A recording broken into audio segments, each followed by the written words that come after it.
Now that Washington State has legalized marijuana for recreational use, they have to spend some money to retrain their law enforcement canines to make sure that they don't sniff marijuana on suspects. So this has kind of become a problem. Of course, these canines used to, be trained to sniff marijuana and catch people if they have possession of marijuana, but now it doesn't make any sense because it's legal. So you don't want to bother people who are doing something that's perfectly fine and legal. Another thing that I find really interesting is a former executive for Microsoft is planning on creating the Starbucks of marijuana.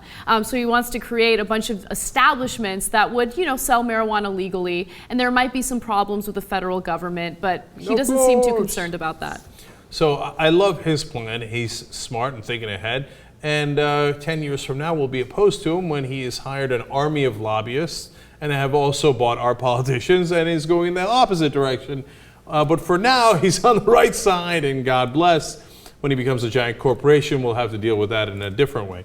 But on the canine story, look, I never believe it. I don't believe it. Okay, I know, and what I'll get is I'll get a bunch of people who are dog lovers, etc., or who are in that profession. They're, no, seriously, the dog can smell, the dog can smell this, he can smell his own poop, then eat it.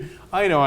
Well, dogs do have a heightened sense of smell, but the question is, have they been trained properly? Part of the problem with canines is the fact that there is no real uniform way of training them. So in some cases, you'll have dogs that haven't been trained properly, and they'll just go up to the nearest black guy or Hispanic guy, and they'll just bother him. No, but we literally did a study where they would get trained, and accidentally, the guy doesn't mean to do it. He's putting his subconscious stereotypes onto the dog. Yeah. So he gives them a reward when he goes up to a Latino, specifically Latinos, right? Like, oh, good boy, yeah, you got him. Okay. Now they're going to have to untrain the dogs. And by the way, bullshit. Just don't use it. It's incredibly inexact. It's like the lie detector test. It could work sometimes, but it's so inexact that it's not real evidence. But what about dogs at airports that sniff out weapons and stuff like that? I mean, it could be useful. I don't know.